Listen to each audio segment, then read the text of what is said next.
Hello. Both Tony and Bob are out today, so I'm stealing this session to talk about books. The books I'm going to talk about are books on statistics. Now, I've been working over the past 6 months or so on the State of GitOps report, and I wanted to share some of the inspiration that I had behind it. So, I'm going to start with the classics. This is a very small, easily digestible book from quite a long time ago called How to Lie with Statistics by Darrell Huff. Now, this book isn't really about how you lie with statistics, it's how you spot when someone's lying with statistics. There's a whole bunch of tips in here and some cool drawings that will help you work out when someone's trying to fool you with data, especially when they're doing things like telling you an increased percentage without telling you the actual numbers, or when they're trying to hide something in the data. So, super useful book. This is for people who are reading statistics. So, if you're reading reports like the State of GitOps report, have this in mind. Make sure that we're staying honest when we're doing our reporting on the data. This is another classic now. This is a bit more of a substantial book.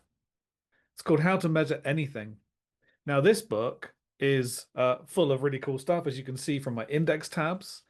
Um, if you're thinking, how do I measure my software delivery?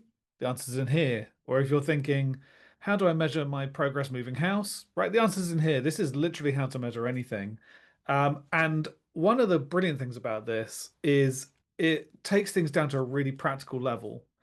So when it gets into statistical side of things, it actually says, you know what? If you can get 5 samples, in a lot of cases, that's going to be enough for you to make a decision. So you don't need to be able to predict the future, but you do need to be able to make decisions. And that's what this book is all about. So I really recommend this one.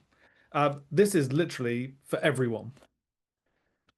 Okay, the next one. This is kind of more for if you're actually getting into statistics and you want to see some real stories about how it's used in real life.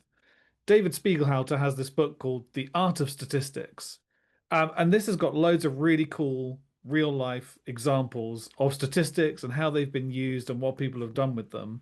And I think you'll kind of enjoy how it relates back to real life stuff, some of which you may have even heard in the news, which is what makes it cool. And in fact, that's why David's often involved in these things, because he's one of the people helping us understand these numbers when it does come in the news. Speaking of which, someone else who does that job, Tim Harford. Now, I've got a book here. It's called How to Make the World Add Up. But if you look for Tim Harford, if you're in the US, I think they gave it a different title. So it's a little bit like there are a few films get that where they kind of get a slightly different title when they're released in theaters.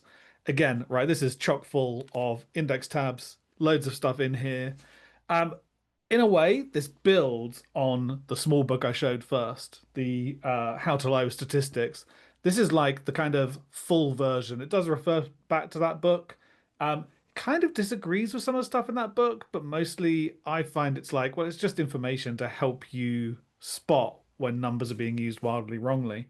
And Tim's really great communicator, so that's an awesome book. And then this is more now for if you're practicing statistics.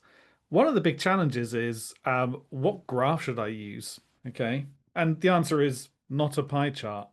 And this book is full of information visualization techniques, all different kinds, like different kinds of charts and graphs. There's a couple of pie charts there. If you hate yourself, you can use those.